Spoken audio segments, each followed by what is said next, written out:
And the battle over short-term rentals is back on the drawing board. There's a very strong push in San Diego to ban people from using internet-based companies like Airbnb in order to rent out their homes or rooms to out-of-town guests. Right now, the city is looking over at a proposal that supporters say protects single-family neighborhoods from visitors who may have the potential of creating some big problems. Carlos Correa joining us now with this measure and its impact on future tourists. Carlos. And good afternoon to you. A lot of debate over this. Not being allowed to provide short-term vacation rentals means people will have to pay more for visiting the city, and those residents who rely on that extra income from the service will be forced to find other ways to afford food and their own rent. Alicia Sachs is on a fixed income and has spent the last 3 years leasing space in her Lincoln Park home. Through the online company Airbnb, she earns extra cash in order to make ends meet. It's very important. I don't want to leave. Sachs's mortgage is more than her Social Security check, and she's not alone. There are people who can't afford their mortgage payments, and they depend on something like Airbnb to compensate them so that they can remain in their homes.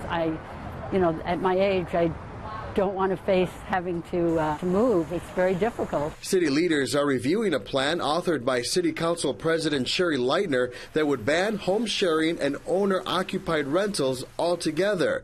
The proposal, opponents argue, is a bad idea. We are a tourist destination. We rely on tourists to come into San Diego, experience our small businesses, visit our attractions, and have that revenue come back to the city. And that's what we don't want to negatively impact whatsoever. Last year, the city collected more than $7 million on revenue that came from Airbnb. That money went to the general fund, which helped pay for libraries, parks, and street repair. Granted, there are a few bad actors out there in this economy that rent their places out as bachelor party pads, as party stops. Those are the bad actors. But you know what? We have laws on the books right now that if we would enforce them, we could deal with those bad actors today. Those against the ban are asking for balance and reasonable regulations instead.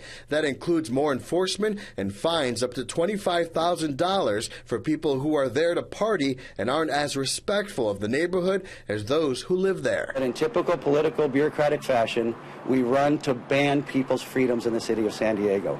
It's not what we're about. Let's have a common sense solution. And a special meeting has been called for Tuesday, November 1st.